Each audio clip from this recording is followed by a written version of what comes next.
Government has announced it is taking steps to dissolve the Ghana Football Association following revelations contained in the documentary by investigative journalist Anas Aremeyaw. The statement was released by government on Thursday, just a day after the premiering of the number 12 video by Anas. Sports Minister Isaac Isiama, in an interview with Joy FM, explained that the steps to dissolve the GFA means that all structures, activities, or programs, whether sanctioned by CAF or FIFA, related to the Football Association have been dissolved. And here are the excerpts of the statement as we read.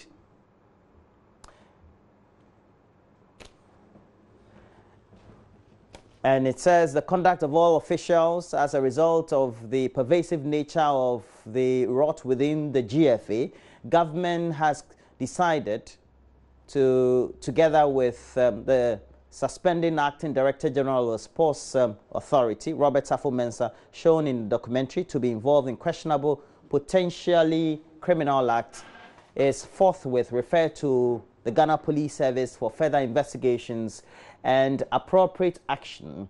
The police are to take all such relevant measures as are necessary and to ensure that the content of the documentary are rapidly and thoroughly investigated.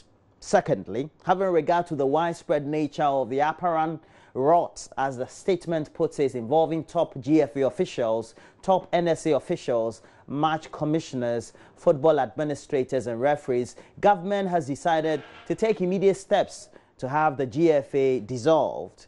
Government will shortly, according to the statement, thereafter announce provisional measures to govern football activity in Ghana until a new body is duly formed. And lastly, government will communicate these decisions to the governing bodies on the continent, that is the Confederation of African Football and the Federation of the International Football Associations, known widely as FIFA, and also engage with them on the above developments to chart a way forward for Ghana football.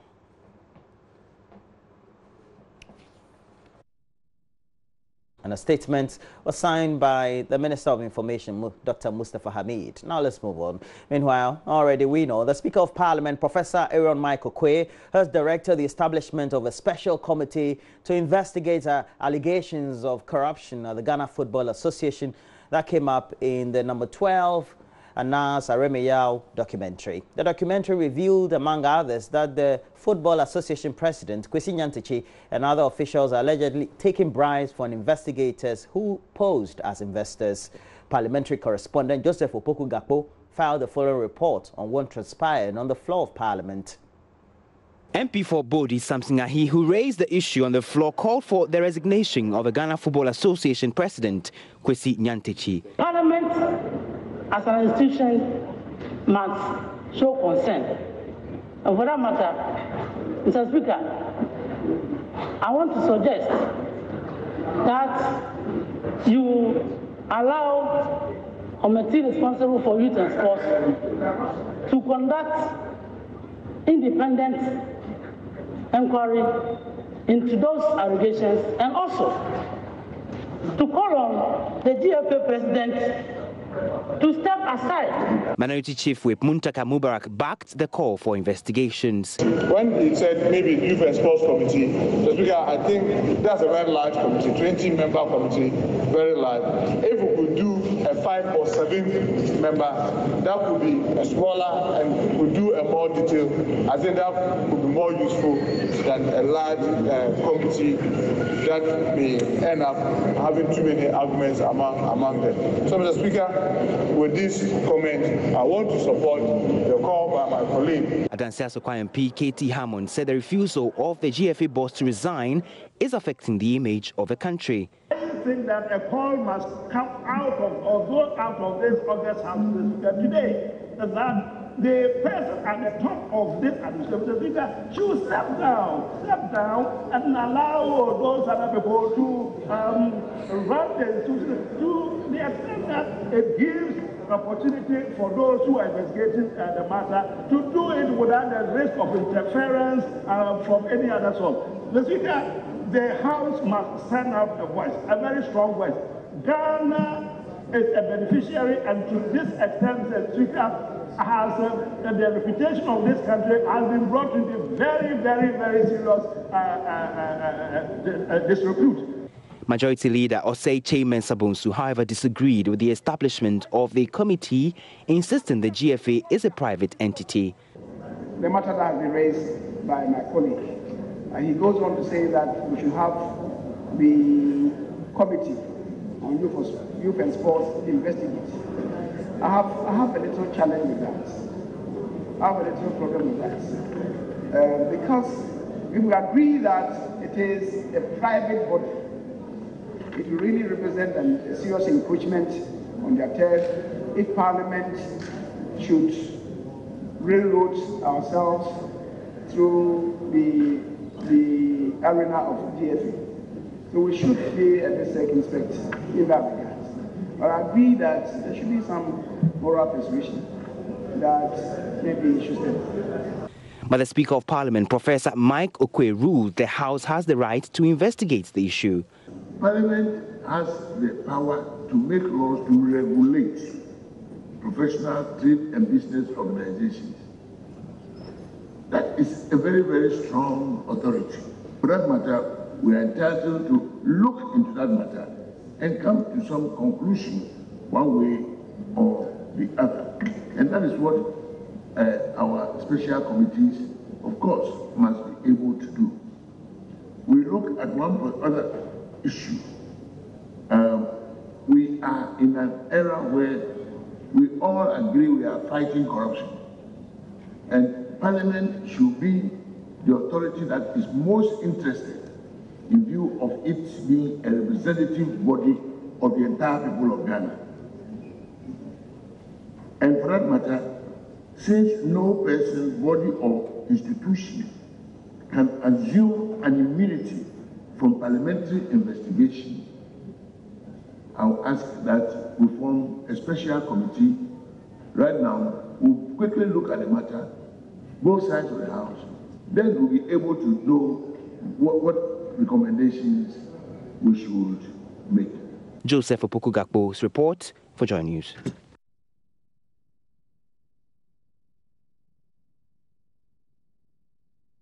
And away from football-related matters, workers of the Kolebu Teaching Hospital have staged demonstrations against rumors of a dismissal of their chief executive. They demanded to know reasons for the purported removal of their CEO, Dr. Felix Anya. Kwesi Parker-Wilson has more in the following report.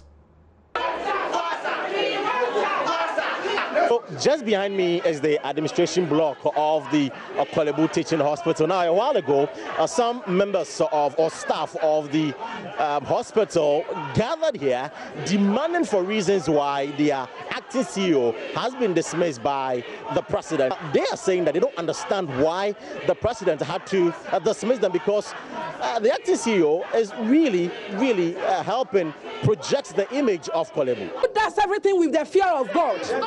All of a sudden, they are telling us that they don't know that his age is over 60 before giving him appointment or directing him here. Please, that is the rumor we are hearing. Tell us what you have heard. You are a leader.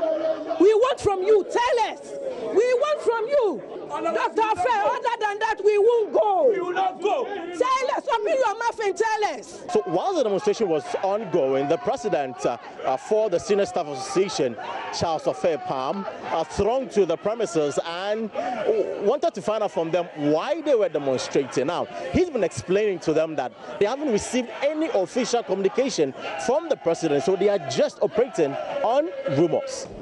I want to let you know that God has heard you. Amen. I want to let you know that the president has heard you. Amen. I want to let you know that Kolebu has heard you. Amen. Let us not forget the reason why we are in Kolebu. Yes. We are supposed to take care of the patients. Yeah. And so, having said that, yes, I know. Having said that, and knowing very well that the clients will be waiting for us to go back and see them, it is appropriate that since the world has heard you, the president has heard you, and Kolebu has heard you, that we go back to our various places of work.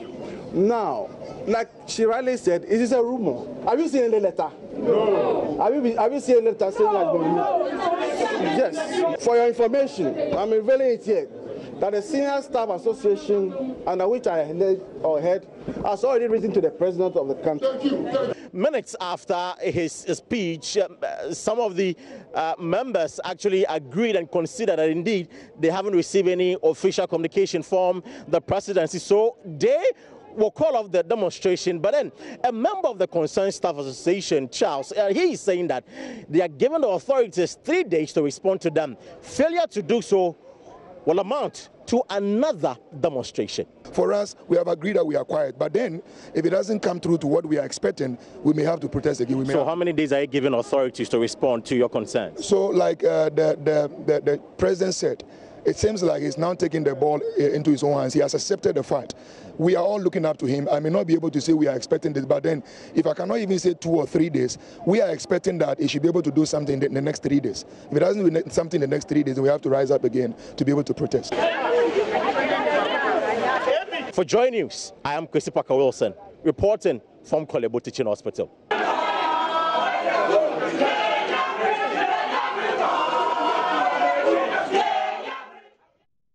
The trial of former COCOBOT CEO Dr. Stephen Opuni is to resume on June 11 following a landmark decision setting aside portions of an age-long law denying accused persons access to some documents. Another case that is expected to come to life after a 3-month break is that one involving former NCA top officials standing trial for causing financial loss to the state. That case was also put on hold pending the determination by the Supreme Court on the disagreement between lawyers in the COCOBOT CEO's case on which documents are to be made available to all parties. The Supreme Court, in its ruling on Thursday, ordered the Attorney General Gloria Ekufu to hand over all such documents she intends to use once they will not be against the public interest. But there's more in the following report. Lawyers involved in this case, those representing the Republic and those representing the accused persons, had agreed that some form of disclosure should be undertaken, but the point of contention was the extent of that disclosure.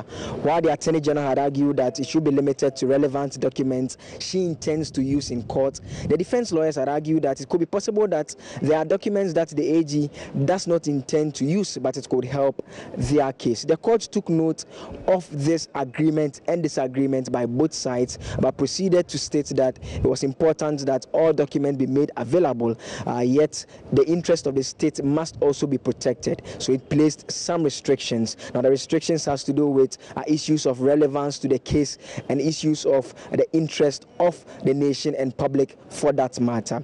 Justice Sophia Adenyira, reading the 7-member panel's unanimous decision, held that in moments when the AG wants to hold on to such documents, that should be reviewed by the trial judge hearing the case or a referral to the Supreme Court for determination on whether the specific document in contention should be made available or not. For Deputy Attorney General Godfred Yeboah-Dame, who led the state's legal team on the day this decision was read, he said the AG was satisfied and was ready to comply with that directive as expected of them. The court also indicated that disclosures, when given, could also facilitate the trial of matters. I think from the perspective of the Attorney General, our only concern would be, of course, costs, because much of the prosecution is done by policemen all over the country. The policemen in Hamile, in Elembele, Lube, and what have you, will all be bound by this ruling.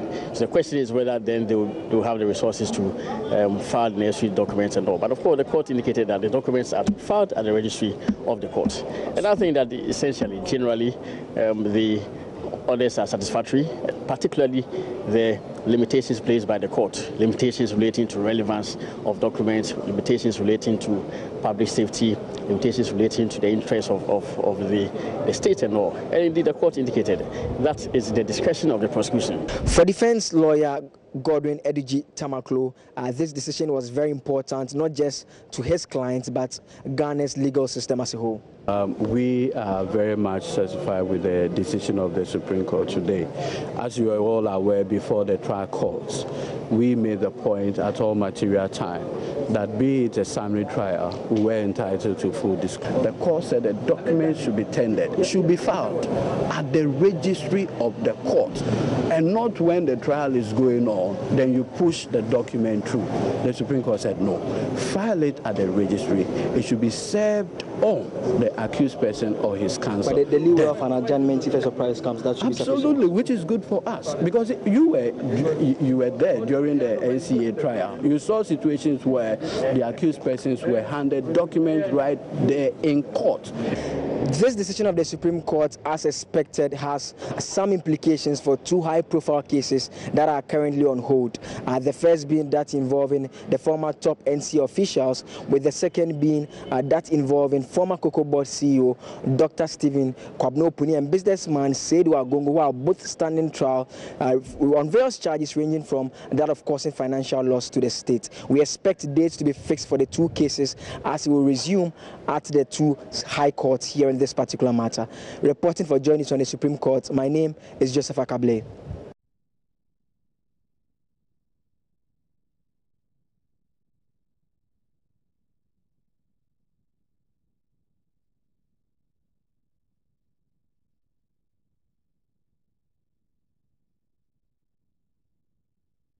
And that's it for the latest news update. We have more news, and Mamavi, we have the latest newspaper headlines, and of course, we're going to have all those headlines related to the expose by Tiger Eye. Every newspaper this morning, Roland Walker, is rocking this headline. What I am not so sure of, if we have actually dissolved, we're in the process of dissolving, whether it's a private company that government is dissolving, or it's a government-private company.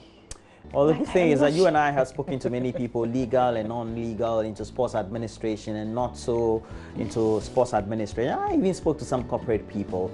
I think from the legal people, the conversation was around that, well, even though it was a public corporation, so to speak, because by registration,